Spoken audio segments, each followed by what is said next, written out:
Hey everybody, welcome to the Joyful Johnsons. It's Lauren coming at you here from my music office in Costa Rica.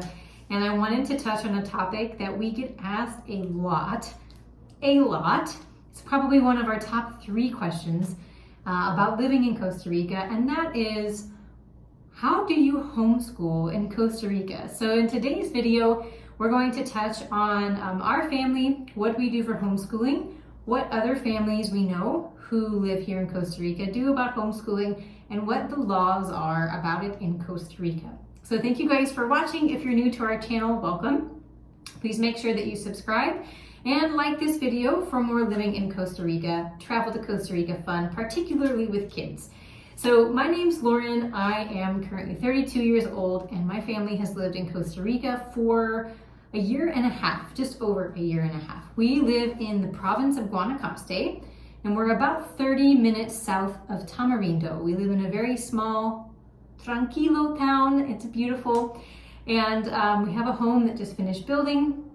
And we have children that we homeschool. And I want to tell you a little bit about why we homeschool, and also what are the legality issues that come into play when you are in Costa Rica regarding that.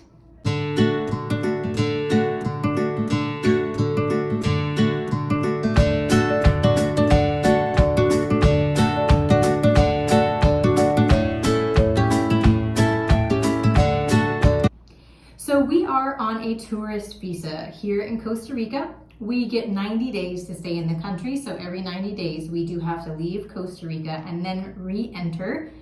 Usually we just make a day trip up to Nicaragua to fulfill these requirements, but we are not Costa Rican residents. We have not applied for a temporary residency at all. We are just here on a tourist visa. The laws in Costa Rica do state that residents and citizens of Costa Rica are not allowed to homeschool. And that's where a lot of confusion comes in. So today I wanted to share a little bit more insight on that.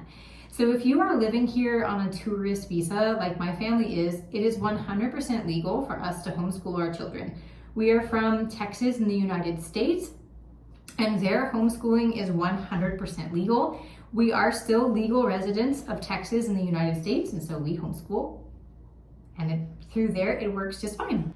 Now, let's say you are planning on getting Costa Rican residency, or you are a Costa Rican resident and you do want to homeschool. I want to enlighten you on a few legal options to do that.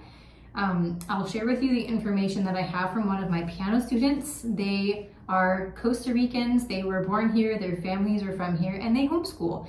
And they are legally doing so. They are enrolled in an online travel school. And so they are enrolled through this school that is approved by the MEP, which is the Ministry of Education, basically for Costa Rica.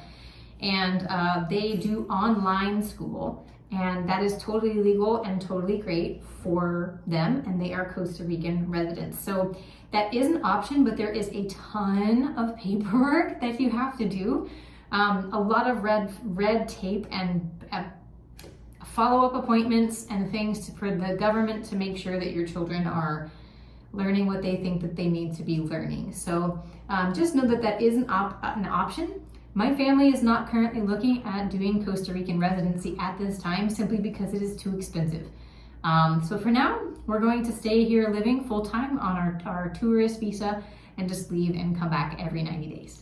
We also get the question a lot of, why do we homeschool if there are so many great schooling options here in Costa Rica? Because it's true. There are several really excellent school choices. We personally chose to homeschool because our 5-year-old twins have autism. That is a neurological and emotional processing disorder, if you're not familiar with it. Our children don't process the world in the way that a lot of people process the world. And what that means is they get overwhelmed by too many people in one space. They get overwhelmed by smells. They shut down and have anxiety attacks when they don't have a routine and a schedule. And a lot of times schools don't follow schedules. Some of the schools here are very laid back, very pura vida, very relaxed. Some of them are more like college prep schools, more of the American style. But we tried a really beautiful school here that we loved. It was nature-based and play-based, and it was too much for my children. My husband and I are both teachers. I'm a music teacher of 15 years, and my husband has taught at the college level for a long time. And so homeschool is really great for us. Our children get to be children. They're 5 and 7 years old. Our oldest son is 7. And they're learning Spanish, they're learning gardening, they're learning reading and writing and math and music. I mean, I'm a music teacher, so of course they're learning music. They get to play at the beach. They get to be outside and run and move and play like children are supposed to do. And that is my personal philosophy for the kind of lifestyle that I want for my children to have. So we have a really great curriculum that we use. We do a lot of play, a lot of art, a lot of reading, a lot of writing, a lot of math games, and it's beautiful. And so that's why we choose to homeschool. So if you're looking at moving to Costa Rica with children, no matter if they're teenagers or elementary or younger, there are excellent private school and public school options, but just know that if homeschooling is something that you want to do, it's totally doable and possible. You're not going to be breaking any laws, and it's a beautiful place to homeschool your kids. So thank you guys for watching. If you have any specific questions about homeschooling or living in Costa Rica with children, please drop me a comment on this video. I'd be happy to chat with you. And again, thank you for subscribing. It supports our family and we're so grateful for you. Have a beautiful day and we'll see you next time.